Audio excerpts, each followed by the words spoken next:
are listening to Wrestling with Savage, the best podcast in the history of podcasts. Pedigree, 1, 2, 3, proud to you live as a champ. A last ride straight to hell, a tombstone, a choke slam. Here to give it to you raw. This is Wrestling with Savage, smackdown. Hold the title, this is Wrestling with Savage. Why? Because they are the best tag team in the world today! Woo! George. Wrestling with George. Savage. I think George just tried his resume for Tony Khan. I don't know. Up for George, huh? With Savage! But of course. Pedigree, 1, 2, 3, proud to you live as a champ. A last ride straight to hell, a tombstone, a choke slam. Here to give it to you raw. This is Wrestling with Savage, smackdown. Hold the title, this is Wrestling with Savage. Why?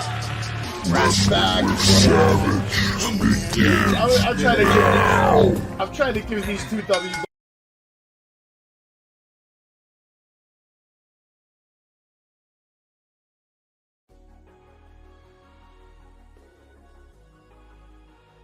What's going on, everybody? Welcome to another episode of Wrestling with Savage. We're here for AEW talk, another Dynamite, another Wednesday night. A lot of things going on in the world of wrestling. We had CM Punk trolling the world today on his Instagram, posting pictures of his WWE run, basically hinting at a possible WWE return. I don't know how we all feel about that. How do you feel about that, Jay? Who cares, man? Guys out of a broken arm, broken leg. Who gives it there? You're over it? I'm over it. How about you, Ant? Did you see any of his posts or any of his Instagram stories today? I'm done with him. You're done with him, right? I'm done. I'm done with him. You don't even give a shit. Nope. Well, I got bad news for you, because you may be done with Punk, but Punk is not done with you. Not by a long shot, and his trolling will continue, and he will bring his antics over to many companies. I'm just not sure which one first. That's what people with big egos do. They make scenes, they post pictures on Instagram. Well, in all fairness, Jay, in all fairness, everybody's entitled to their own life and their own shit, and, you know, he went about business the way he went about business, but everybody's entitled to their own ego. It doesn't matter.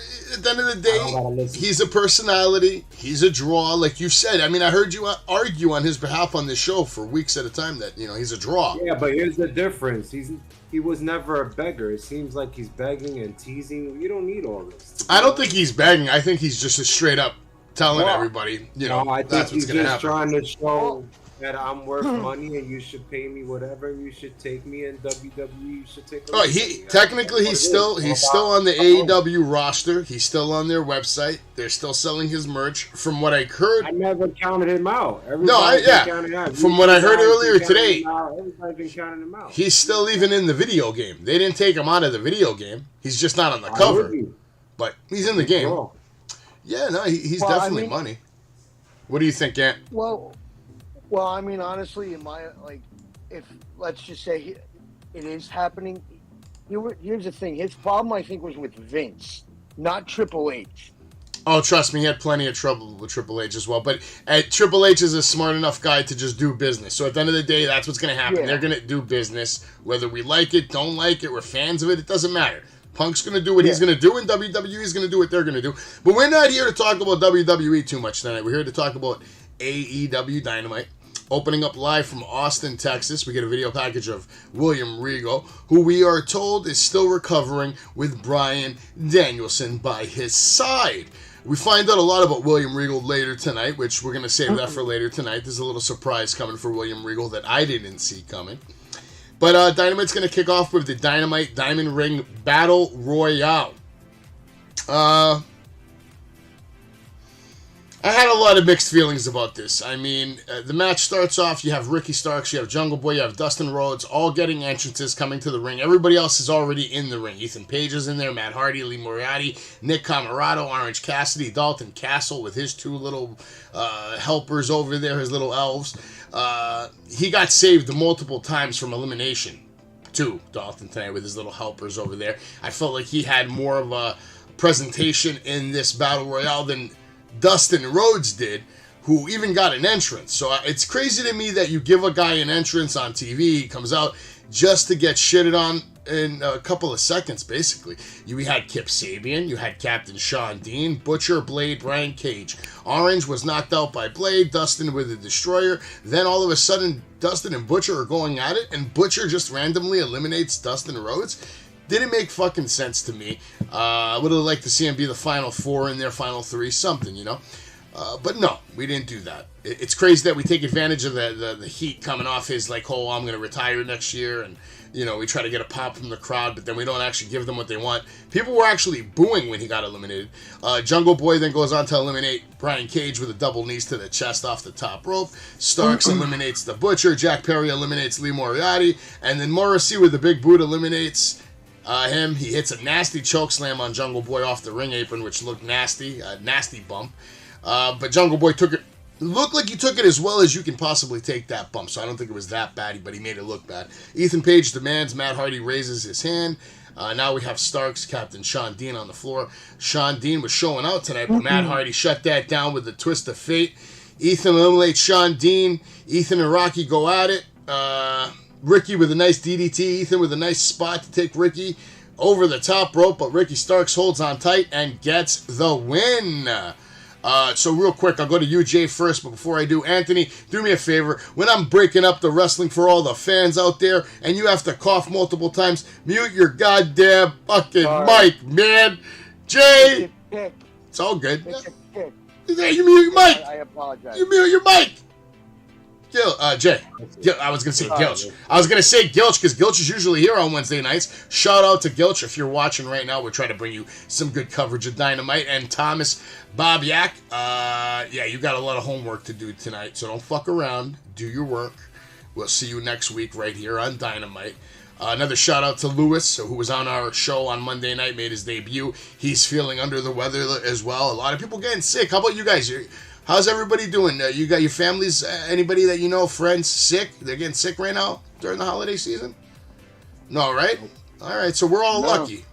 It's been nice weather. Hasn't really been, next week winter is coming, right? Yep. And winter doesn't feel like it's coming. It feels like a fucking spring day out there today, besides the rain. Other than that, the weather was real nice here on the East Coast, temperature-wise. Very nice. Jay, what did you think of the Battle Royale? I'm going to tell you right now, it's a circus show. This is how this AEW always starts, with a circus show, and that's what we saw tonight. I was very disappointed. I think the last 3 Dynamite Battle Royales were pretty entertaining and had pretty good wrestlers in it compared to what we saw tonight. I can't even believe Morrissey wasn't even in the Battle Royale. That even shocked me even more. I saw Dalton Castle can't even hit a right hand for his life. Clown show with his little circus goons wearing masks, prancing around all over the ring. What spots were good? We all knew who the winner was going to be. I'm not going to go too far into that, but with that being said, I was very disappointed in Brian Cage. I mean, I love a Brian Cage fan, Lucha Underground, and I see him here. Somebody, believe it was Jungle Boy, that shotgun drop kicked him to the ropes, but instead of going over the ropes, he decided to just jump over the ropes himself, and then Jungle Boy eliminated him. So I was disappointed at that spot. It was bad. That was actually a botch right there that we all knew Starks was going to win. I'll stop right there. Yeah. How about you, Ant? Did you enjoy the Battle Royale? And then I'm going to break it down because more happened after the Battle Royale, which I'm going to get into in a second. So just tell me what you thought about the actual match itself. I honestly don't think the match was needed. Fair. Because we all knew, because I even said it last week. I said it last week. I was like, this is a whole thing around that's just based around Stark. Just for him to get a fair shot. Which is, I mean, come on, if the guy's a number 1 contender already, why are we doing a battle royal? For the Dynamite Diamond Ring, but it's kind of convenient that the Dynamite Diamond Ring is going to be defended the same time as the World Championship is defended. Just a little convenient storytelling wise. I felt like this could have been saved for a later date after the Starks and MJF match, and that could have set up the rematch between MJF and Ricky Starks, because we all know what's going to happen. That would have made more sense. we all know what's going to happen next week. Like you said, I don't agree with the match. I mean, I agree with that. The match wasn't needed, to be honest with you. Like I just said, I think it would have served AEW a lot better if they would have held off on this until maybe after the match between Starks and MJF. I agree. But now we're going to get into the next part, which was MJF coming out immediately after Starks was winning. His music was playing. He's celebrating. MJF comes out. He's got a nice look, clean shave. His face is all, clean cut, coming out. Nice clothes, scarf, shoes, pink socks. Starks, he's like, okay, you want to do this? You want to do this right now? All right, two men are preparing to face off. And Winter is coming next week. MJF goes on to say that Bryan Danielson, a little birdie, told him that you didn't want to show up tonight. The real reason is because you're terrified of me, and I don't blame you. After what I did to your boy Willie, I'd be scared too, because I'm a bad man, and that's why I'm gonna be a four-time beautiful Dynamite Diamond Ring champion, and I will still be the holder of the grandest prize of them all, the Triple B, baby. These people, Richard, they seem to really like you around here. You're talented, bud. But here's the truth. Then we get the shut the fuck up chants from the fans. Truth is, in comparison to me, you're the absolute dribbling shits. Or should I say you're a Rudy Poo candy ass. You stole everything else from that guy. No offense, Richard. But you're a dollar store Dwayne, and I'm going to start calling you the Pebble. Next week, I'm going to put you in my pocket. I'm going to get in my Porsche and drive near the water and skip your scrawny porch ass and send you back to NWA so you can wrestle on YouTube where you belong. My reign of terror has just begun. Ricky then walks by MJF, which was a good move. I like that he didn't grab MJF's mic. It showed that he doesn't even want to touch the same mic as this guy. He's going to get his own mic because he's his own star. Grabs a mic, says, well, Maxi Pad, which was a great line to start it off with. Maxi Pad is great. They're going to be chanting Maxi Pad for a long fucking time. At least for the rest of this year. We'll see how long that keeps going. But if I was Starks, I would keep working with that Maxi Pad. That was a great way to start it off. Nice new nickname for people that hate MJF. Not bad at all. Oh, you trash the city, you trash the people. Every week you come out here smelling like paint thinner and ass. You got crappy shoes on, your shirt's too small, you even think you're better than moi? Give me a break. Everything you... excuse me, I'm so sorry. Everything about you screams cheap. Cheap shoes, cheap suits, cheap heat. And you're the new champ, huh? The difference between you and me is that when these people got behind me, I gave them a reason to keep going. When it comes to Ricky, I deliver on time, every day, every week, every month. You avoid pressure. You avoid responsibility. You blow off meet and greets. Me, I show up. Your nose is a lot darker than the rest of your body. Me, however, I lived in my car in South Austin. I was grinding. Next week is a big deal. I'm putting up, and I'm going to shut you up for once. For the first time in your little narcissistic life. You don't deserve it, YouTube, I've been there. I've done that, Next week, I'm going to beat your little ass. I'm going to smack the mole off your neck, and I'm taking that title right off you. And then MJF's response was gold. Just nice low blow right to the nuts. Starks goes down. MJF goes for the shot to the face with a Dynamite Diamond Ring. Starks avoids it and catches the big spear to take us to break. I'll give you my breakdown of this. I actually enjoyed this more than the Battle Royale. This was more entertaining than the Battle Royale. Ricky Starks got more TV time tonight than he probably has in the last 6 months combined. I'm not talking about pay-per-views. And even his pay-per-view matches were short. So tonight was a good night for Ricky Starks. He showed out. He sounded fantastic on the mic. The only advice I would give Ricky Starks is slow it down a little bit. Slow it down a little bit. Like, I feel your passion. I feel your energy. But, like you're talking so fast, the fans ain't going to process everything. So I would slow it down just a tad. Not much, just a tad. Because I know he wants to come across authentic and passionate. And it did to me. And this is the best I've seen Ricky Starks on the mic. And it's nice to see him in the ring with the best in the business on the mic, MJF. I feel like this should have been a much longer program. We should have been seeing stuff like this for at least 4 or 5 weeks before they even get in the ring and touch each other. I don't know if you agree with me, Jay, but what did you think of Ricky Starks, honestly, the biggest moment of his career so far tonight? So after my favorite match of the Battle Royale, which, ooh, girl, awesome sauce right there. I'm going to say this. I thought I would never say this. Thought I would never hear it. MJF got verbally outdueled tonight in every possible way. Ricky Starks did something what any wrestler, no matter what promotions you do, when they give you the brass ring, you go for it. No matter what it is, whether it's a 2-minute promo segment, video over that, whatever it is, you take advantage of it. Ricky Starks just did that. The maxi pad, line, goal. Everything he was hitting, mark. The only thing I didn't like, which I could critique about, is sometimes I think he's a little repetitive with his words and he tries to use it and rephrase it, which we saw towards the end of the promo. And I didn't like about the whole cheap suits and thing, because let's face it, what MJF was wearing tonight was not cheap in any way.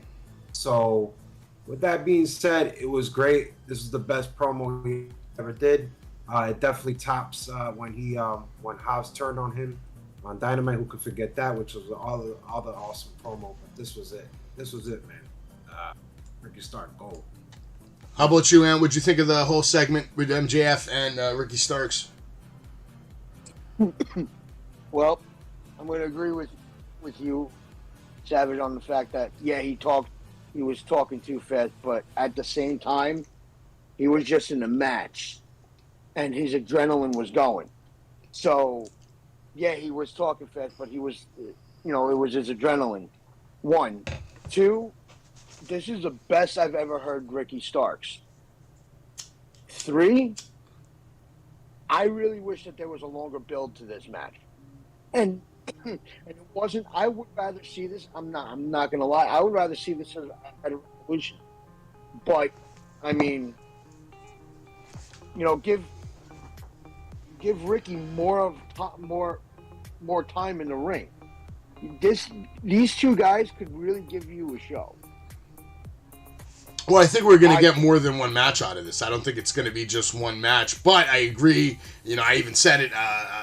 It should definitely have been a longer program before they even put hands on each other. I feel like it's all too much, too fast. We have one confrontation, and then next week's the match. And in the same night, we had a battle royale to decide the winner of the Dynamite Diamond Ring. So it's like all these different storylines that you could have stretched out, had them have a lot more meaning, more significance. You throw all of it away, and just immediately next week we get everything in one night. We find out the winner of the Dynamite Diamond Ring. We find out the winner of the championship match. Blah blah blah.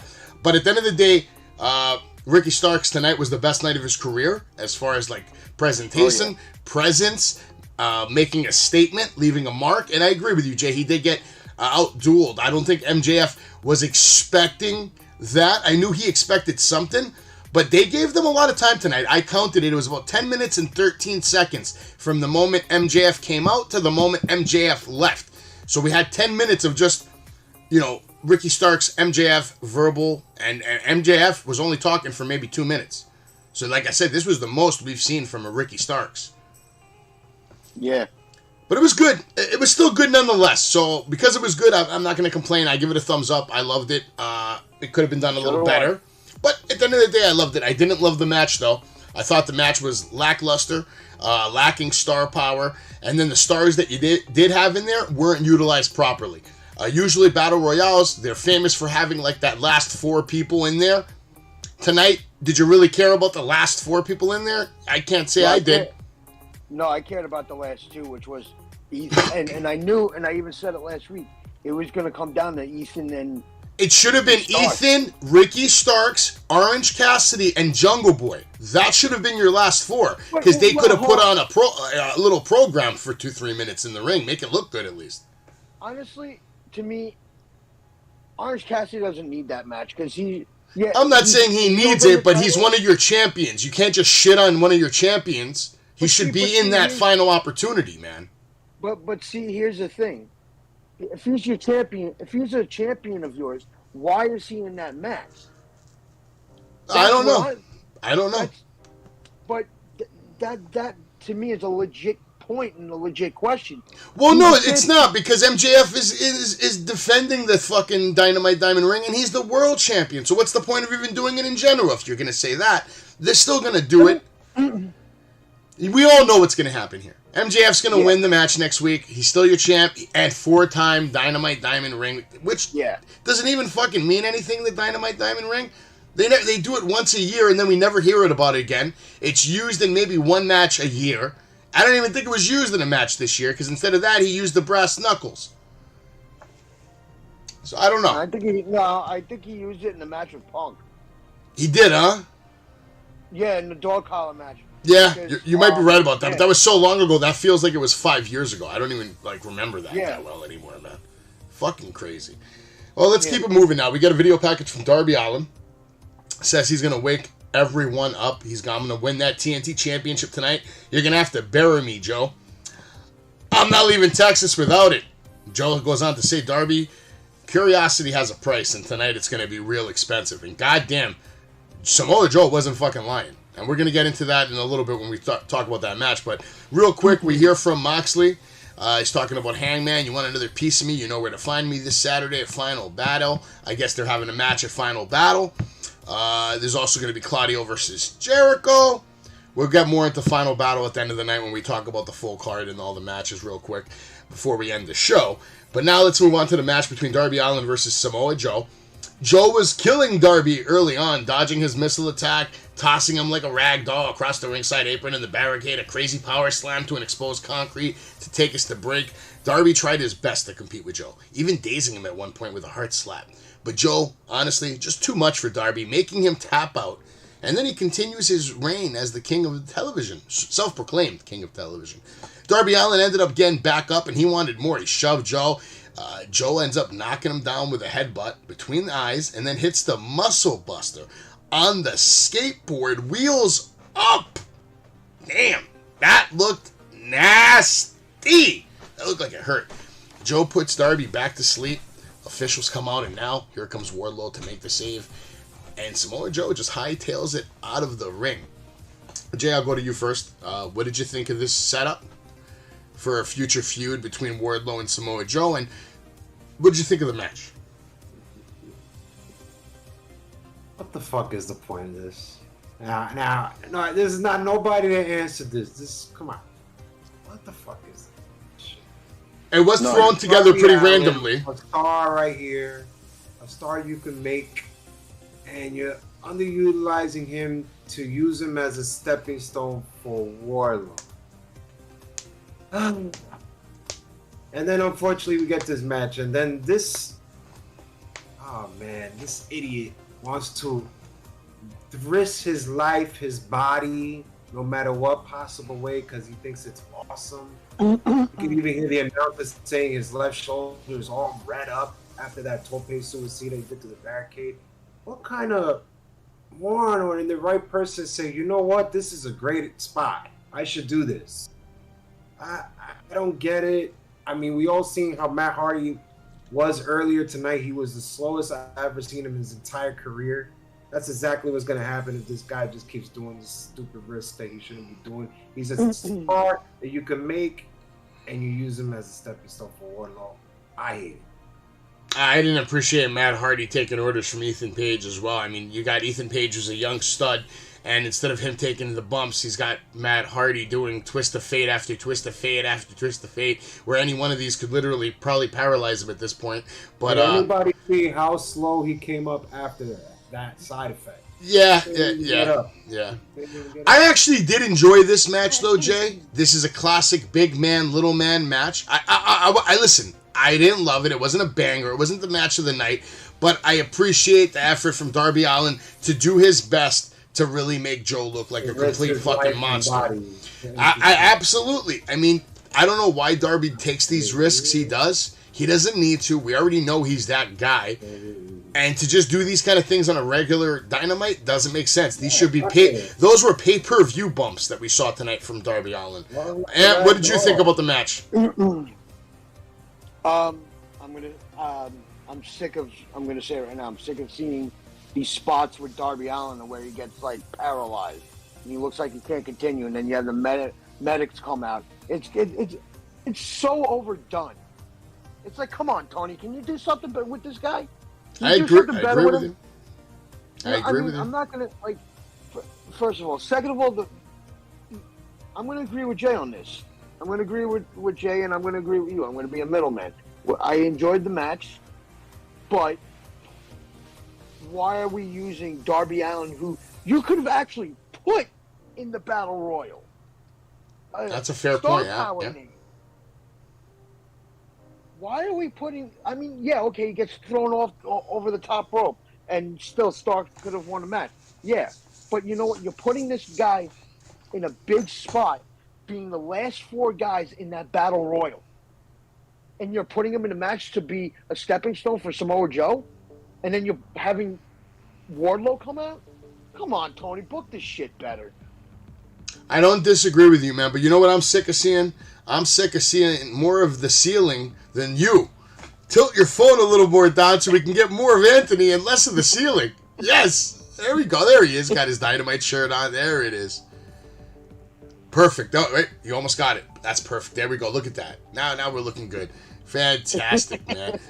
But yeah, I am sick of seeing a lot of stupidity as far as storyline and booking goes. That's the reason why the Battle Royale was lacking star power, because in Tony's mind, he's like, we all know Ricky Starks is winning tonight, so why put in all my superstars in there just to lose and not, look even worse? So that's probably his thinking, but in the meantime, you take one of your biggest up-and-coming superstars and just send them to get butchered by fucking Samoa Joe. At the end of the day, these kind of matches, though, they don't hurt a Darby Allin. Darby Allin's one of these guys that I feel like he's AEW original Teflon, where at any moment, Tony just wakes up and says, this kid's a star. He's selling merch. He's got the second most views on YouTube. It's time to put the strap on him. And you're not gonna doubt it. You're not gonna say, oh, this kid's not worthy. When that day comes, it doesn't matter who he got his ass kicked by. It doesn't matter what bumps he took. You'll believe that he's worthy of a championship shot. And if he wins, you'll be a believable champion. In my opinion. I don't know if you guys agree with that. Jay, do you agree with that? They basically signed the same contract Matt and Jeff Hardy did, risking their life on live TV. They're willing to die for this company, then go knock yourself out. At least at least Darby's half the age of Jeff Hardy, though, so he's got many more miles on it. But the bumps he's taking right now, I'm telling you, he might not feel them tomorrow. Taking years off his career. He's going to feel it when he's 60, and he's trying to fucking skateboard or something. How old is he? How old is this kid? He's got to be 27, 26, around there. He's like the same age as MJF. These guys are all from the same cloth, bro. But anyway, we get an interview now with Orange Cassidy and Kip Sabian. By the way, Kip Sabian was useless tonight in that Battle Royal. So many better spots could have happened. But anyway, Cassidy says you want a shot at the All-Atlantic Championship. All you got to do is just ask. Kip says, I'm hurt, man. It's always like you, Orange. You don't want me at my best. Fine, Orange says. You don't want to fight me on Rampage? Find someone who does. So on Rampage, we're set up to find out who's going to take on Orange Cassidy for that All-Atlantic Championship. Compliments of Kip Sabian. Do you guys have a guess on who that could be? Miro. Okay, Miro. I like it. I like it. I like it, but I heard recently Miro's on his way out, though. And that was from we heard it. We heard it from Lewis, too. But, I mean, okay, fair enough. Miro may be on his way out, but, I mean, who's the only guy that can really demolish him? Orange isn't losing the title. Yeah, of course, I agree with that. Yeah, but I don't. But Miro, I think, is going to give us that. Miro and Orange are going to give us a match. They're going to give us. That's if Miro has another match. Miro's very busy on TikTok with CJ Perry, making all kinds of content and his Instagram stories. That guy's very busy with his wife. He has a good life. He lives a good life. Shout out to Miro if you're ever watching the show. We want to have you here on Wrestling with Savage before you sign that mega WWE contract over here. I promise you, by the end of the year, we're going to train Anthony on the cough button. We're going to train Jay on the cough button because he does it once in a blue. He doesn't do it too much. Once in a blue, he'll get it out there. What Jay does is sometimes he leaves the mic on mute. You want me to answer all your questions, fans. Tell me right now. I'm ready to answer them. And I also want to give a shout out. I want to give a shout out to Big Vito. Big Vito, I see you, baby. You see us. Come on the show. We ready to have you. I've been hitting up on the gram, man. One of these days we are going to get Big Vito on here. I got a lot of new Facebook friends. That are wrestlers. I'm actually going to be spending some time tomorrow with Vargas. And I promise you I'm going to be buying him some shots tomorrow. Vargas is basically like the Dominican Umaga monster. He has a match tomorrow against the Sweeper at the event we're going to tomorrow. I know Anthony's coming, Gilch is coming. Jay, I'm not sure. I think he's MIA tomorrow. I will be MIA, but if the Sweeper wins, we should have him back on the show. Talk about it first. Maybe, yeah. But I'm going to try to have a nice segment with Vargas over there. We're going to try to get a video from him talking about his future in pro wrestling and where he sees himself in a couple of years. I'm going to try to ask him some questions. And, of course, I'm going to try to buy him some drinks. I think he deserves it. A lot of people are going to be there tomorrow. Make sure if you're in the area, all you can do is bring 2 brand new toys to the Lynbrook. I believe it's the Knights of Columbus, Lynbrook location. So tomorrow the Sweeper is going to sweep. Gilch, shout out to you being in the Twitch chat. Yeah, I agree. Sweeper is going to get swept by Vargas. Vargas is probably going to eat him alive. But I guess we have to wait till tomorrow. We got Matt Cardona, Brian Myers. They're taking on the Shook Crew, which includes Max Caster, Bryce Donovan, and I believe Bobby Orlando. So that's going to be a good match. That's going to be a lot of fun. I'm looking forward to that show tomorrow. That's the Creative Pro. You can catch you can actually watch it live.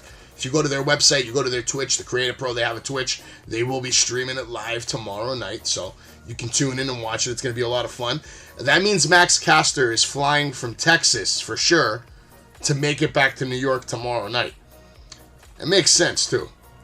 Makes sense. We're gonna be talking a lot about their Acclaim tonight because they're in the main event tonight against probably the best tag team in the world right now, FTR. No.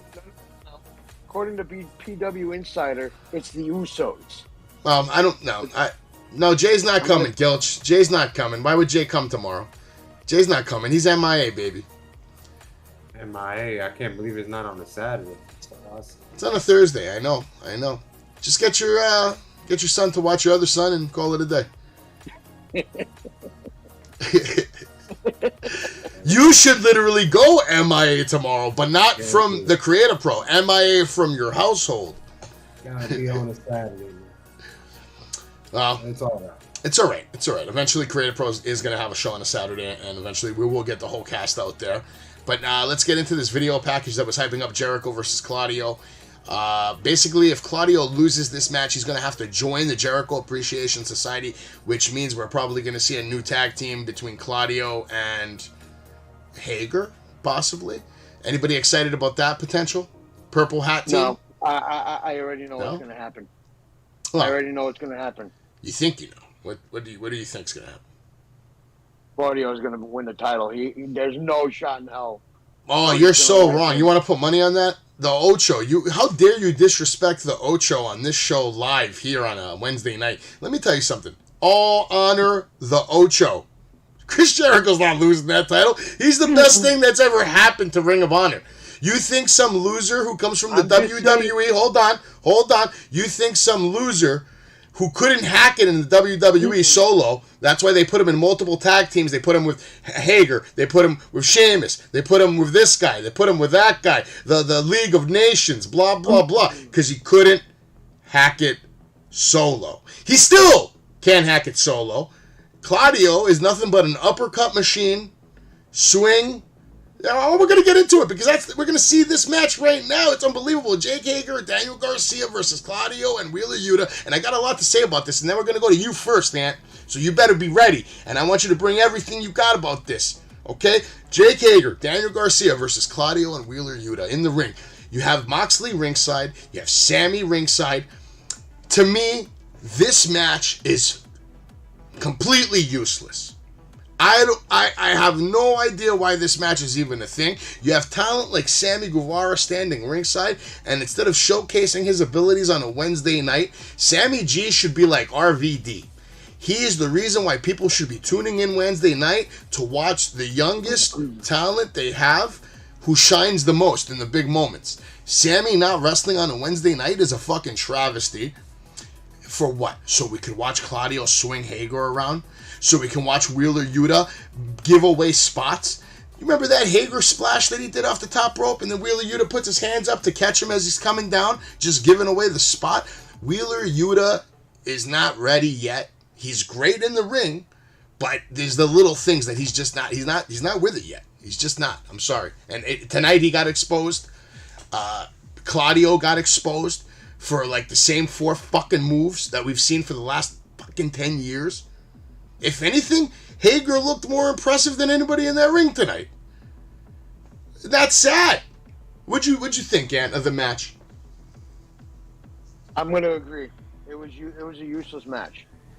And yet, I will agree with you. It's the same 4 moves that Claudio uses. But I'm telling you, the way Tony Khan's been booking it, I have a feeling that he's not going to let Claudio leave the Blackpool Combat Club. That's just my prediction. And I'm allowed, and you know, everybody's allowed to have their own prediction. Absolutely. But I'm just so sick and tired. Like what I know I'm probably going to be skipping ahead, but what I loved is after this, everything with Blackpool and JAS is done. It's about goddamn time. I am so sick and tired of this JAS Blackpool feud. I want to see. That's why they're not doing well. Well, that's one reason. Fault. Like, it's Tony Khan's fault because of the way he books it. I mean, he booked JAS to look strong over the last year. He's booked Blackpool Combat Club to look strong at that, the whole year. Every time we've seen them come out there beating the fuck out of everyone. Moxley and Bryan Danielson have been kicking everybody's ass. The only ass they haven't kicked was MJF. Other than that, who hasn't Moxley beat the shit out of? Who hasn't Bryan Danielson beat the shit out of? I'm going to say this right now, though. Favorite part of that match was Moxley. Okay. I loved his energy on the... I mean... I'm a Moxley guy. But Moxley had... I'm seeing more from Moxley, more energy from Moxley than I did... I saw more energy from Moxley than I did in the ring. You know what I saw tonight? I saw Moxley cut a promo and look like he was just tired after he cut that promo. Like, the way he said the last word... The way he said those last words... And we're going to this real quick, and then, Jay, I'm going to go to you about the match and this segment. Tony Schiavone's segment in the ring with Blackpool Combat Club. He says, I'm going to show you an interview I did a few weeks ago with William Regal. William Regal, Tony Schiavone, they're talking about 30 years of friendship between these two. And he wanted to talk to him about, all that transpired. And then Regal said, you're only going to need to show them this, if I'm not here anymore, And basically said, you guys have everything you need. You don't need me. I've taught you everything I could teach you.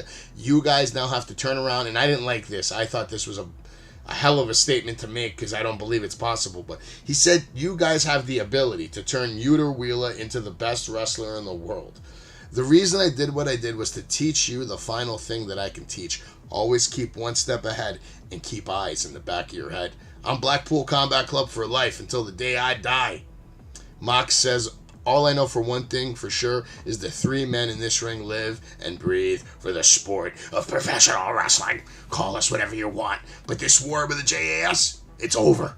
And on Rampage, I make a statement. On Saturday, they make a statement. And then he went on to say, and this is when I thought he was tired. Like, after he said this line, he said it with a lot of enthusiasm. Pro wrestling is about to make a statement. What do you think that statement is, Jay? And what did you think of the match? Hope I have enough time here. You got time. I'm going to start off with this. First of all, this match was designed to show some interest in the Claudio Jericho match at Ring of Honor Final Battle. I think we can all agree on that. This was supposed to make him shine a little bit before the match. With that being said, when you go to the dictionary and you look up the word losers, you will see a picture of all 4 men. That's what I think. I think everyone was horrible. I thought Claudio's Hurricanrana spot or botch was... I was going to say that, yeah, thank you. That I've seen. I think that was worse than what I saw with Austin Theory in the league. That was bad. Now, with that being said, This guy has no moveset whatsoever. All I saw was a bunch of European uppercuts, swing, uppercuts. I never saw no moveset from this guy, and it's very disappointing. I gave it up on Claudio. I know you guys probably don't. Maybe you guys are fans. I give up on him. This match just showed it to me tonight. I don't think it's going to elevate it. Jericho will maintain. I think it is best for him to just go heelish. Maybe it might give me a change of taste in my mouth. But right now, let me tell you this. This is more for Ant than for you. And Ant, I'm sorry to burst your bubble, but this Saturday, Claudio is a loser. He is wearing a purple hat, and it's simple. Jericho sells merch. Claudio doesn't. Jericho is a GOAT. Claudio is not. Jericho does more for that Ring of Honor title in one night than Claudio could do for it all fucking year. And that, my friend, is a fact. Hey, let's talk about the video. What was the point of that? What was the point of the video? I didn't like the video package. You talking about the video with William Regal? I didn't like the video package from William Regal. I thought, what the hell? He's heel, now you're going to try to make him like that? Like, no, I thought it was pointless. We all know the Blackpool is pretty much dead in the water. But I did like one thing that I heard earlier tonight from MJF, and I hope my theory comes true with the Bryan Danielson match, so I did like that. But let's face it, Blackpool is done. It's over.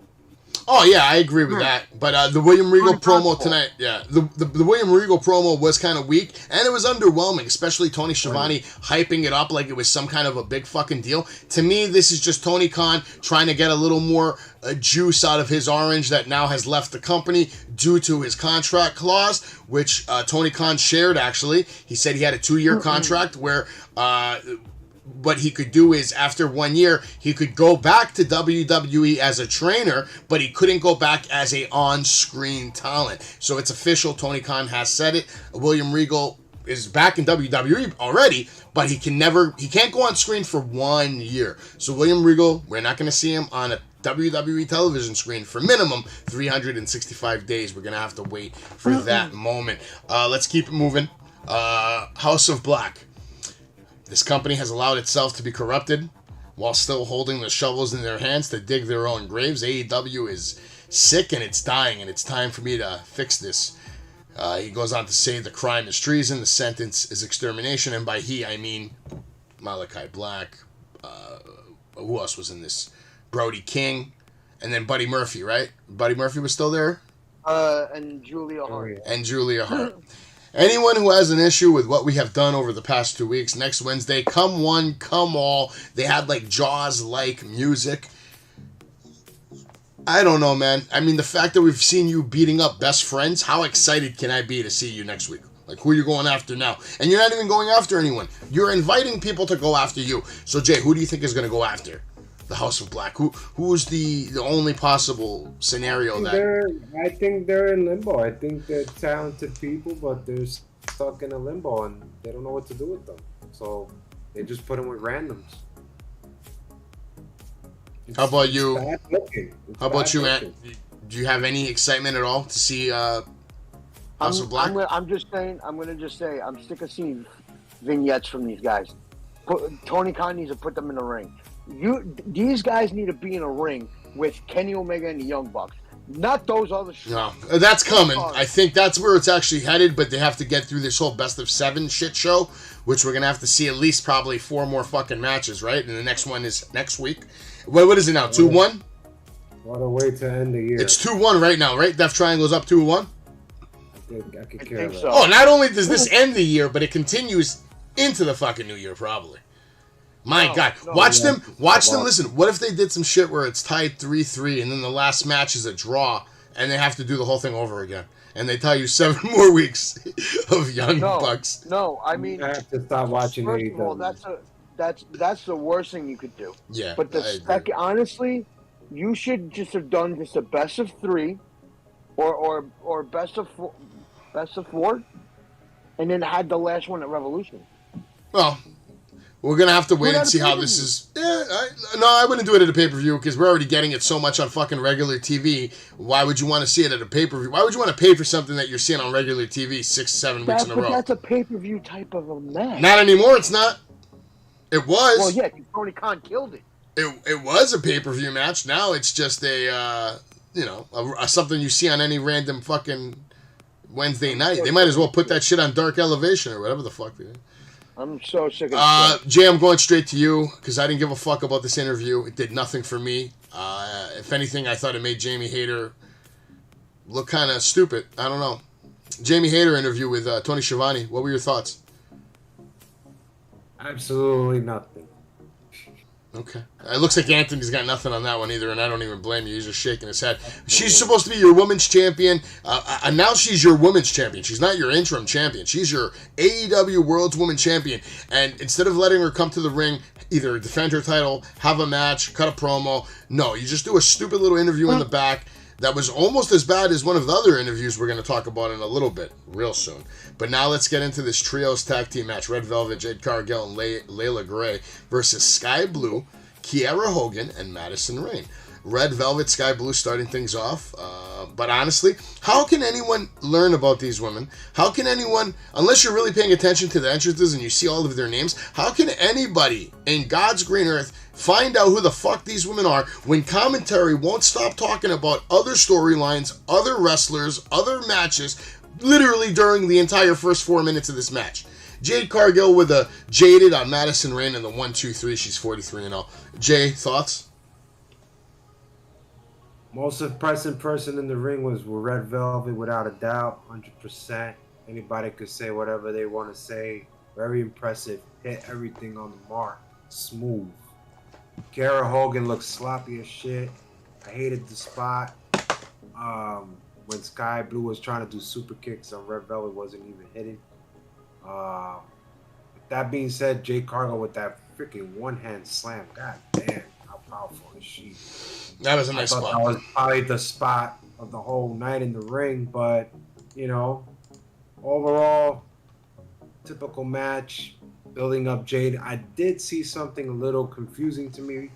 Maybe you guys could put some thoughts on it. The part where Red Velvet and Jade Cargill kind of had like a stare down. I don't know. Seemed some tension. I don't know if it was because I caught that. I caught that. Something that I missed, but it didn't look like it was part of the story. I think they're stealing that from Alexa Bliss. I bet you Jay told her, you saw what Alexa did to Bianca on Raw? I want you to do that to me in the ring. Look at me like you're fucking pissed at me so we can, start a new storyline or whatever the fuck. I don't know. I didn't give a fuck about any of this. Unless Jade Cargill's in singles action, I don't give a fuck about it. I'm tired of seeing them protect Jade Cargill by putting her in these circus matches where she doesn't have to wrestle more than 60 seconds. I want to see Jade Cargill have more matches so she can get better and do what she's here to do, which is be a fucking star. At the end of the day, you're right about who looked the best in the ring, but as far as actually who looked the best in the ring, Jade Cargill only has to stand still to look better than almost every woman on the roster. That's how good she looks. She doesn't even have to move to look better than anyone on the roster.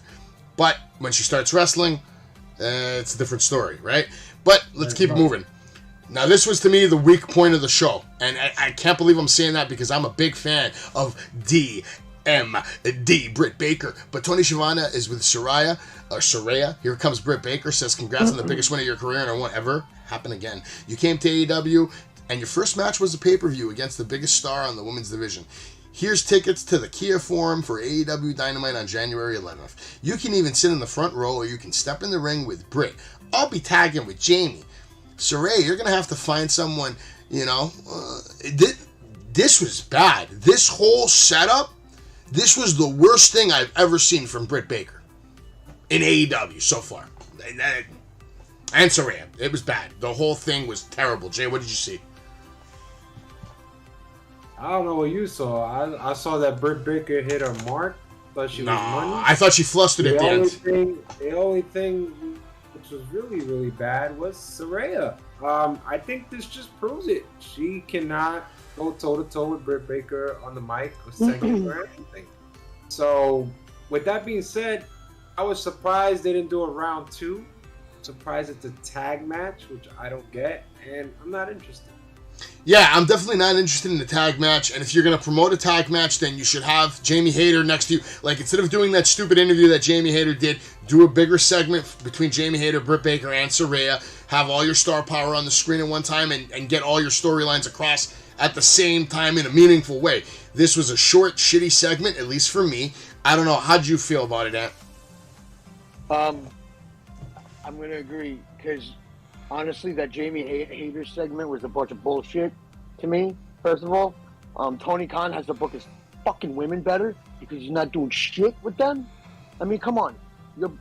You're putting Paige, Saraya, whatever the hell her name is, in a tag match with Britt Baker round 2, but you're going to have Britt Baker come out and be like, I got you 2 tickets to where you can sit in the front row and see. It's like, Tony, what the fuck is wrong with you? Well, I don't even know if Tony wrote that, so let's not blame Tony for everything. I have a feeling he did. Maybe. Okay. You always blame Tony for literally everything. And you know what? I don't blame you, because he is... Who else are you going to blame, right? I agree with you. It was stupid. Why does she need tickets to the fucking show? She's a superstar. She's in the backstage in the locker room. Why the fuck would she need tickets to the show? This whole segment was fucking silly. I would have done one better. I would have been like, okay, you have 2 choices. I'm going to give you a plane ticket that's paid for. Plane ticket to come to whatever town we're in. If you want to show up and come fight me, then do. That's how. If you would have done that, it would have been a little bit better of a setup. That setup was just terrible. Nah, fuck that. You know what I would have did? I would have said, listen, here is 2 tickets. Take you and your shitty boyfriend or husband or whoever you're fucking this week. Go to the Bahamas. Take a nice fucking vacation because you don't want to be in the ring with me on January 11th. So right here, this is a round trip ticket. Go take a vacay. Go to the Bahamas. Go take some more fucking selfies with your little bikinis or whatever it is that superstars like you do or divas like you do. Go be a total diva in the Bahamas because you don't want nothing with a DMD. That's a promo. That would have killed it. To me, like, that's exactly what Britt Baker should have said. That's what I would have told her to say. Please, Tony Khan, hire me. I will bring up your ratings for AEW. Because right now, from what I'm hearing, your ratings are sinking. Probably why the Elite and the Bucks weren't in a match tonight. Because I heard last week when they closed the show, lowest demographics in the history of 18 plus in AEW history. People are tuning out for the Elite, believe it or not. People are tuning out for the Elite. And people are tuning in for FTR and the Acclaimed. Absolutely. That's why they're main evented tonight. But before we get into that match, which is next, let's get into this Friday. Orange Cassidy versus someone Kip Sabian's going to choose. You have Sheeta versus the Bunny, which I'm a little intrigued in that match because I like the Bunny. I think she's great. We're going to see what's up with that match. We hear from Ruby Soho and Tay Mello on their controversy going on. Lee Moriarty with Morrissey is going to be in action. We don't know what that means. We hear from Athena, Moxley, and then I heard this match, and I will be watching Rampage for this match because I am a big Takeshita guy. Jon Moxley versus Takeshita. I need to see this match. I love Takeshita. I hope he becomes a world champion one day. Pound for pound, that kid can go just as good as anybody in the company. That kid can go just as good as anybody in the company. I don't care what you think, Jay. I'm not going to even give you the chance to shit on Takeshita tonight. You want? You can shit on him on Monday Night Raw when we talk about Rampage for a minute, and I'm here praising the match. Now, as long as Jon Moxley doesn't bleed in the first 5 minutes, this could be a banger of a match. Seriously? He's going to bleed in the first minute. Maybe. Now let's talk about Ring of Honor Final Battle this Saturday, 4 p.m. By the way, Jay, what time is Deadline on Saturday? 8. Beautiful. Okay, so it doesn't interfere with this bullshit. There's a lot of wrestling on Saturday. You have the Ring of Honor shit, and then you have what I'm waiting for. The main event, Apollo Crews versus Braun Breaker. I'm so intrigued in the storyline because Deadline's going to tell us a lot about the future, but tonight's not about NXT. But Saturday, there's a lot of wrestling. Ring of Honor Final Battle starts 4 p.m. You're going to see Dalton Castle and the Boys versus Gates of Agony. Wheeler Yuta versus Daniel Garcia. Samoa Joe versus Juice Robinson. Mercedes Martinez versus Athena, I believe for the Ring of Honor Women's Championship, right? Do you guys see Athena taking that title? I could see that. Easy. I think she's been demoted to go do Ring of Honor, and I also heard from a lot of people today that Ring of Honor is going to be used a lot less on TV from now on. They're not going to talk about it as much. They're not going to have a lot of the fights anymore, and they're working on getting their own show, their own streaming service. Who knows when we'll find out more about that. And then we're going to get Shane Taylor Promotions versus Swerve in Our Glory. And next week on Dynamite, there's also going to be the series between the Elite Death Triangle is going to continue. And House of Black will be in action. We'll have to wait and see who they take on. And next week, Wednesday night, make sure you're here for Dynamite, and make sure you're here for my birthday. Next Wednesday, it's my birthday. I'm going to be celebrating all day long, and I will be here in my home at 8 p.m. to watch Winter is Coming, and I will be here at 10:30 to bring you everything from the fallout between MJF and Ricky Starks. So you're not going to want to miss it. I'm sure there's going to be a lot to talk about. I wonder if I'm really curious about the finish to that match. Do you see, Jay, a clean finish for MJF? Or are we sticking with the do anything it takes to win? First things first, I think it's going to be a 1-1. And then we'll see a final match down the road. I think Ricky Starks will take the Dynamite ring, and then MJF will retain the title. Then I'll see How does that work? What do you mean? It's two pinfalls? Isn't it just one pinfall? I think it's one, right? Whoever gets the pinfall wins the ring and the belt. Oh, they're doing it all in one? Yeah. Oh, well, then it's just MJ. Yeah. I thought it was two. No, this is for the world title next week. And the Dynamite Diamond ring. Then if that's the case, then I don't like the booking, because then where does Ricky Starks go after this? So he goes to AEW Dark. I don't know. No, I think he's going to just stick around, and they're probably going to get 2 or 3 more fights out of this program. MJF's going to win them all, and unfortunately for Ricky Starks, he is going to be on that list of losers that MJF is going to defeat. But what this could do for Ricky is elevate him. Perhaps, maybe. Yes, he's going to be a loser. But what I could see happening is this could possibly be a fuck finish. Yeah, but you're elevating him for what, though? To do what? You're not elevating him to beat MJF. Well, wait a minute. But if you do a fuck finish, you can continue the storyline. You know, is it kind of redundant because he's going to just lose all 3? Yeah, but what this could do is really elevate Ricky Starks, make him have more of a star power than he already has now. Well, let me tell you something. It doesn't matter what they do over the next 3 months. No matter what they do, Ricky Starks isn't going to have as much star power as a Bryan Danielson. They have to get through this storyline so they can get to where the money is. And the money is the Bryan Danielson pay-per-view buys. I'm telling you this right now. If you think Bryan Danielson's not going to sell more pay-per-views versus MJF, what's going to sell more pay-per-views? Bryan Danielson versus MJF or Ricky Starks versus MJF? Oh, no. That's where it's headed. Agree with you. But what I feel can happen is Starks could probably go into a faction that's like a Blackpool. They could stick him with Moxley after this. No, I don't know, man. I think you're going off into that place. You're hearing the voices like Randy Orton or something. You're Moxley bad for life. Because I'm saying it because you want to build this guy up more. Moxley has a lot of star power. Hangman has a lot of star power. The Elite. Anthony, I love you, man. You're the best. You're such a faithful John Moxley guy. You're just pitching for him to just do anything to hang on. We already said it, man. Fuck that. He needs to take a vacation, and I think Starks right now needs to be on his own. He was already with a faction for half his career, right? With Team Taz and Hobbs and all this. I don't know. I think Starks needs to get a little more revenge on Hobbs, too. I think there's more heat there between him and Hobbs. And maybe there can be some heat there. There's other titles Starks can go after.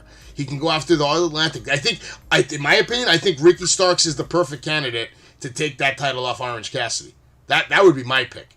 So this way we can get some gold on Ricky Starks, and then he can go his way and do his thing for a year while MJF goes on and does his thing for a year. They need to stay away from each other because Ricky ain't going to want a part of MJF right now. He's on another level as far as, like, how he's going to be booked. Now we're going to go into the main event of the night, Dynamite, all right? Acclaimed versus FTR. Acclaimed comes out. They cut their little promo. They do their best to make fun of FTR, and it's hard to make fun of FTR because they're so goddamn good. They said FTR stands for Find the Remote. Acclaim basically said FTR sucks. Not bad. It was all right. Crowd was on fire for the match, though. Crowd was on fire for the Acclaimed. It seemed like the Acclaimed was over the whole match. Scissor chants nonstop all night. It started off with some nice wrestling until we see the scissor me timber spot, which led to a double sharpshooter from the Acclaimed.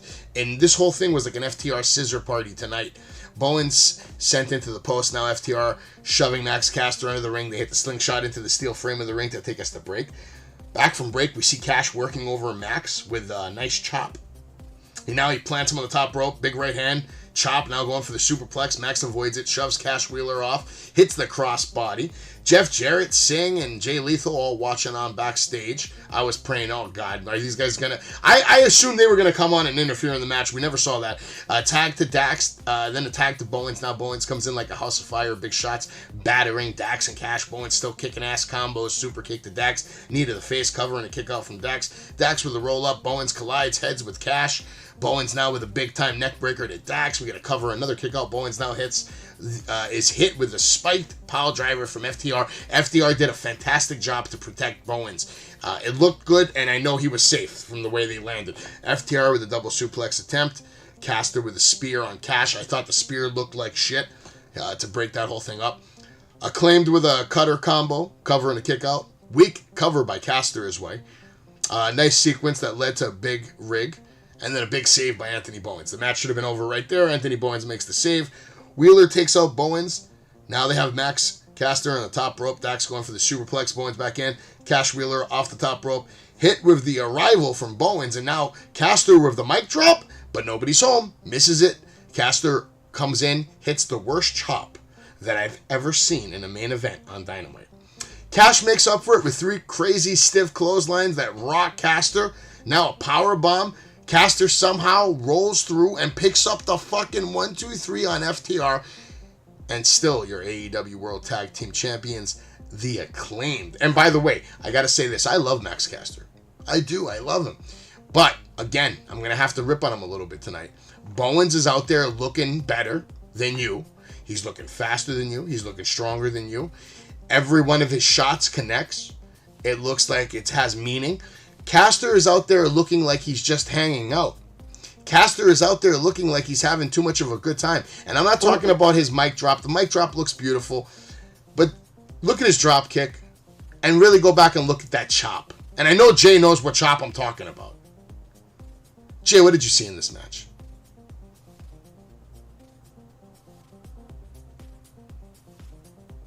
Oh, no. I'm going to mute my mic. No. I'm going to mute my mic. I'm going to mute my mic. Look, I don't know how many times I gotta tell you this shit. I never wanted to see this match. Ever. I have told you, I stand by my decision. I said on this show, please rewind it if you do not know what I'm talking about. I have said this match should not take place. FTR is way over, and the Acclaim is probably the hottest tag team right now with #1 merch. And you put them in a match for what? For this? I thought it was the worst thing I saw. I saw some nice spots. I like that spike pile driver. I'm not saying that these guys didn't wrestle their ass off. I think Matt Caster gained, and I hate to say it because we love him on the show and everything. I think he must have gained 20 or 30 pounds because he just looked slow out there. No matter what he was doing, no matter what, if he was trying to climb up to do the mic drop, he just looked slow at everything. I can't believe I'm saying this. Bowens looked the star out of everybody there tonight. The way he was moving, the footwork, the chops, going one-on-one with Dax. I thought the only impressive thing by Matt Caster was just the double sharpshooter. That was about it. I didn't even think there was anything else impressive about him. We all know what FTR could do. I told you the reason why I hate it because of the finish. You're pinning FTR, the hottest tag team that is way over, that is the fucking IWGP champions, they're the Ring of Honor champions, they're the AAA champions, for God's sakes, and you make them lose on national TV. And then the most horrific crime that Tony Khan did in his entire life and this year, you had FTR scissor the Acclaim at the end to end the fucking show. I love that. You love it. It made him look weak. It made him look horrible. It made him look like shit in my eyes. In my view, I'll let you talk right now. I'm about to be done. But in my opinion, there was no need for that. These guys are tough as nails. They come as hard as you. They fight like 10-year-old little girls, right? Remember that? And now you make them fucking scissor? Horrible thing. Hate the finish. Hate that part completely. Just for FTR to even remotely do that. They should have just walked their ass away as tough guys do, not fucking scissor. But hey. Or at least a handshake. I hated it. I told you guys from the beginning this match should have never took place. Should have went in a different direction. These two should have never crossed paths, and this is what we get. What you got, Ant? Well, I thought the match was great. I loved every part of the match. Yeah, there was some things in there that I was like questioning, but those two teams, I had a feeling that it was going to come. And I'm glad it came, because those two teams put on a fucking show. They put on one hell of a show for me. I am a big FTR fan, and I will agree with Jay. You put FTR in a situation to lose. You could have just done a disqualification or something, because then there wouldn't have been a loss on them, like getting pinned. I will agree with Jay on that. Well, you have anything else? Go for it. I don't want to cut you off. I'm sorry. No. But overall, I loved what these two teams brought. Well, listen, I don't disagree with you as far as, like, it was a good match. I just didn't like the finish. But this is the first time that this has happened on Dynamite, I think, ever. I actually agree with Jay 100%. AEW fucking dropped the ball severely tonight. They dropped the ball with what could have been the hottest storyline of the whole fucking year of 2023. This is a match that should not have happened until either their next pay-per-view or even farther down the line after the Acclaimed have gone on to just kick more teams' asses. You know, like whoever they send their way, they're going to win. They're not going to lose. They have a hot ride. They need to really do something to earn the respect of FTR. FTR should not even want a title shot against the Acclaimed, because they're like, you young boys, you got, have some fun with your titles. Have some fun with. That's the promo I would have cut. FTR, come on. I want you guys to go out there, have fun with your titles, and enjoy them. Because the next time we see you, we're taking those titles off of you. FTR should have beat the Acclaim tonight. But in my opinion, I would have booked it for 3-4 months down the road. FTR beat them, take the titles, and then Acclaim has to work for it back. This match was not needed.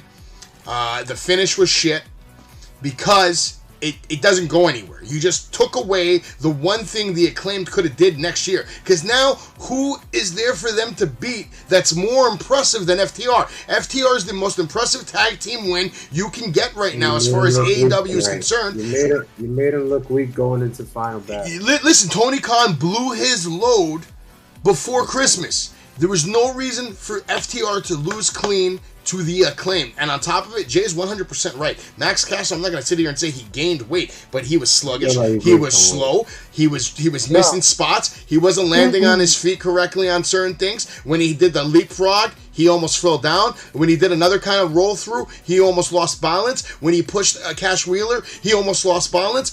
The whole finish didn't make sense because, first of all, Max Caster got hit with the big rig.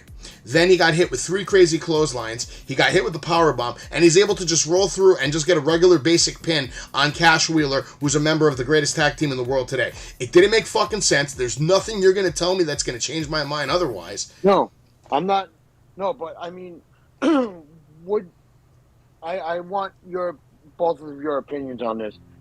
Now, what if they didn't have? Would you have rather seen this as a non-tag title match? No, nothing. Not at all. Nothing. Tonight, what we should have saw was the Acclaimed in the main event with the guns. and them just beating the shit out of the Guns, getting the win, done. Move on to the next tag team, whoever the fuck it is next week. Every week, if you want, you can let the Acclaim be in the main event, defending the World Tag Team Championships and beating people up. This is a way that you can get more people on TV, more people in main event time, and then test the waters to see how over are the Acclaimed. How many weeks in a row will the fans sit there and sing Scissor Me Daddy week after week as their tag team champions do what they do, winning matches. And then FTR, every week, you end the night with FTR just watching in the back. They're just watching. They're watching. They're watching and they're waiting. They're waiting. I'm gonna say like the match. I agree with. I actually agree with you guys on that. You know, but to me, like the match itself, like the movesets, like with Bowens, like Bowens looked great. No, Bowens is a star. He was the star of the night. Bowens needs to like also do his own thing, not just with Max. Like Max, I think from, you know, for right now, like keep the tag titles on him. But I want to see more of Bowens in singles matches. Listen, what this tells me tonight with this is I feel like FTR's time in AEW is coming to an end soon. That's the only thing this told me tonight. Yeah. This was the only logical explanation that explains why FTR is losing clean to the Acclaim, because maybe they don't want to renew their contract, and Tony's like, all right, listen, you guys don't want to renew your contract. You don't want to even be here till our next pay-per-view. So do me a favor, before you guys leave and go take a 1-year break, do the job for the Acclaim. Put them over. That's the only logical explanation for any of this. Because if FTR is going to wrestle all of 2023 for AEW, then there's no way you're booking it like this. There's no way. The only way you're booking it like this is if you know FTR is on their way out. And that's how I feel about it. Real quick, and then I want to know what you guys thought about this. I thought this should have been done before the match, but the Gun Club actually closed out the show pretty much. Promo from the Guns, they're coming out. They say, FTR, you guys are trash. And they have Christmas presents for them. They say, this card is from them boys. And this Saturday at Final Battle, FTR is going to take on the Briscoes. Makes no sense. These guys just lost a match and you're shoving them in another match on Saturday. Double dog collar match. Merry Christmas, bitch. And then like you mentioned, they scissored at the end. I'm going with the Briscoes. Me too. At this point, FTR might be on the put people over tour right now. I'm going with the Briscoes. Briscoes lost last time, so I'm going with them this time. This is gonna. I mean, either way you look at it, those two guys those two teams put on one hell of a match.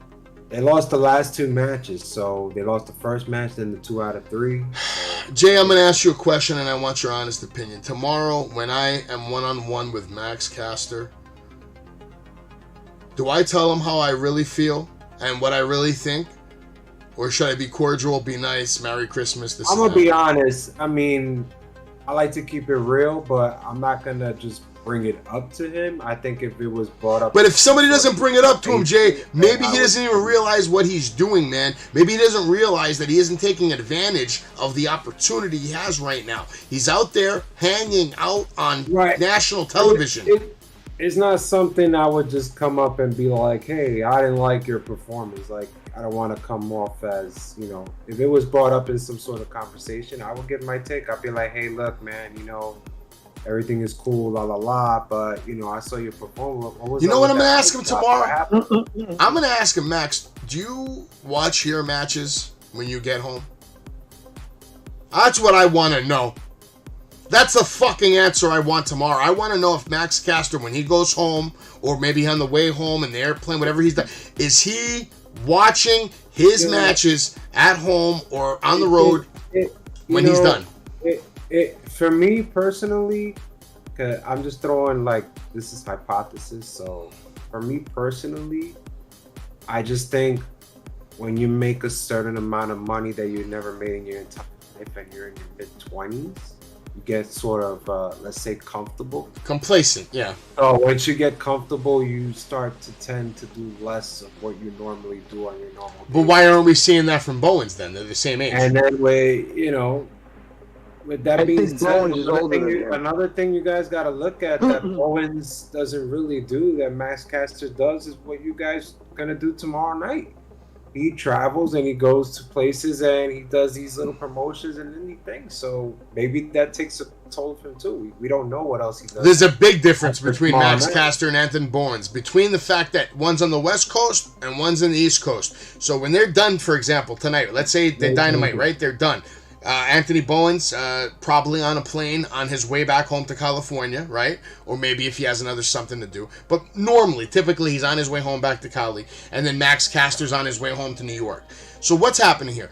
Anthony Bowens gets home to California. He's hitting the gym. He's training. He's bumping. He's working out. He's flexing. He's doing his thing. Max Caster gets home, and he's hanging out with the boys. And he's going to the indie shows. And he's just hanging with the boys, probably drinking, probably smoking, probably fucking, unless he's not. I heard he's a virgin, but the point is, I don't see the same level of work from Caster that I do from Bowens. And it's sad, bro. Tonight was a few extra pounds. That's what I saw. So all I know is this: Max Caster has all the fucking tools, dude. He has the look. He's got the mic skills. If he looked as good in the ring as Bowens right now, I would say he's the next Rock. You know what? You should take a picture of when you saw him last time, and then take a picture of this time, and just compare it to see if they really truly gain weight. I really think he did. Listen, when people gain weight or they go up, it's pretty difficult to balance, not only the nutrition and stuff, but your normal routine of what you normally would do in the ring, right? What do you say?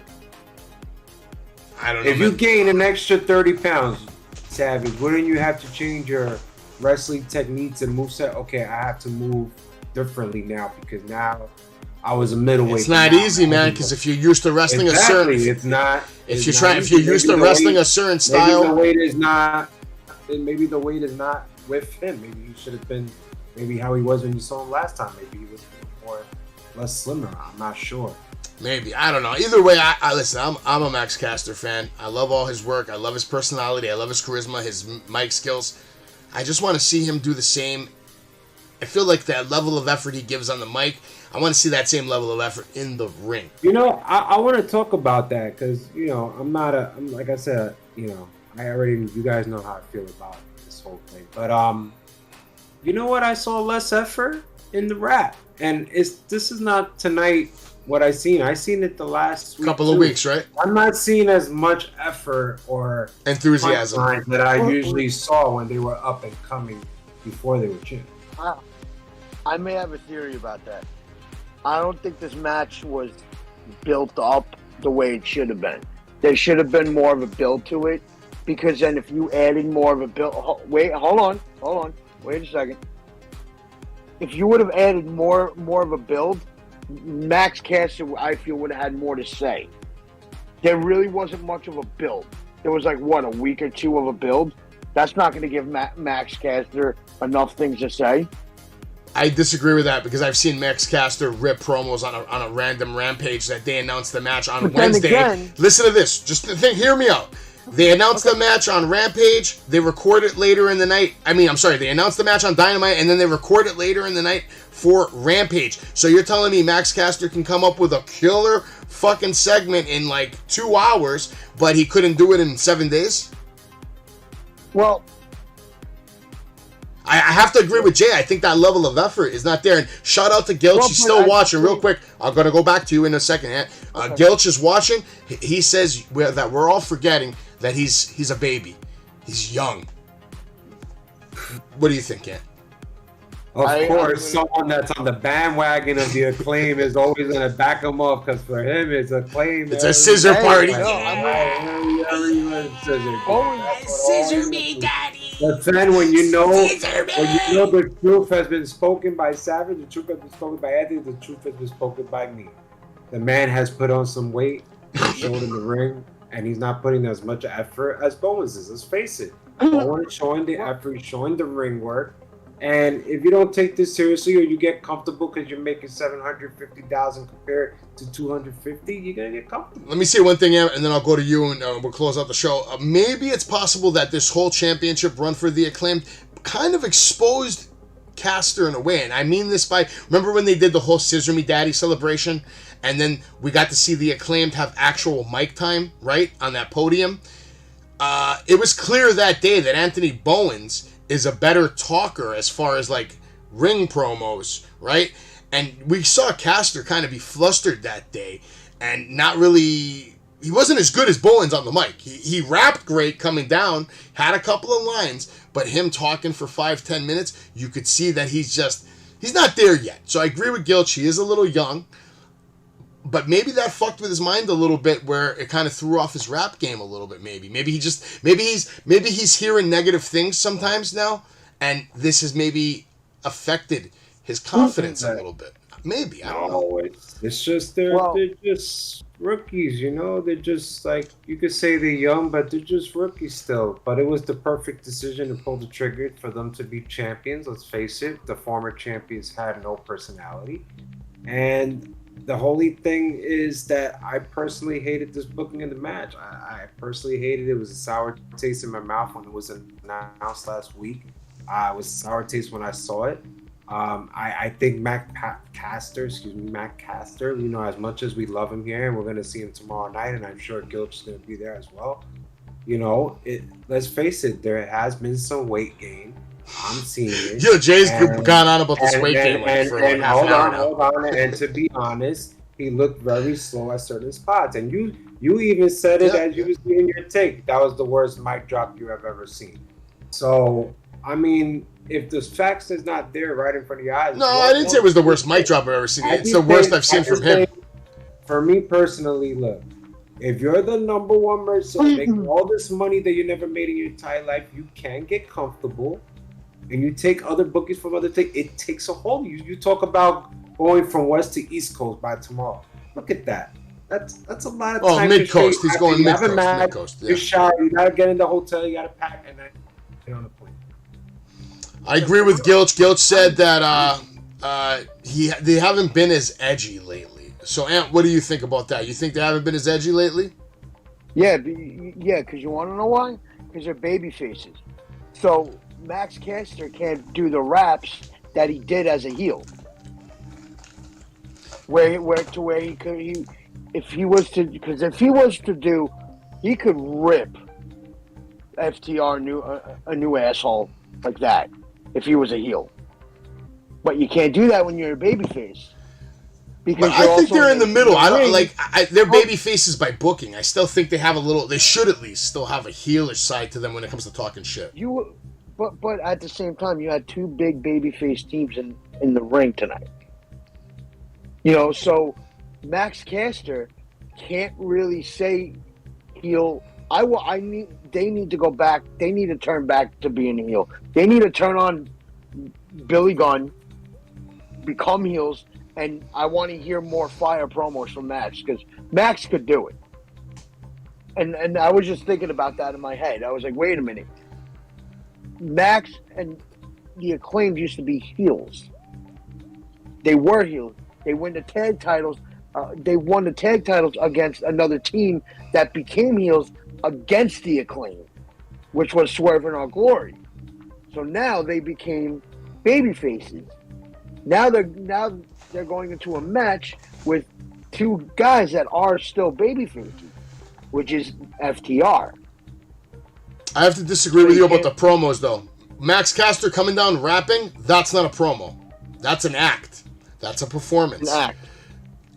Him getting on the mic and talking without headphones on and just talking about someone to someone or to the camera, that's a promo. And we haven't seen many of those from Max Caster. Let's be honest. The only time we've ever really seen him talk to the camera was that celebration thing they did. And he wasn't as good as Bowens. Bowens killed it that day. And now, the last 3 months, Bowens has been killing it in the ring. Gilch makes a good point. He says, tomorrow I should tell Max Caster that I didn't watch Dynamite yet, and that I should ask him what he thinks of his performance.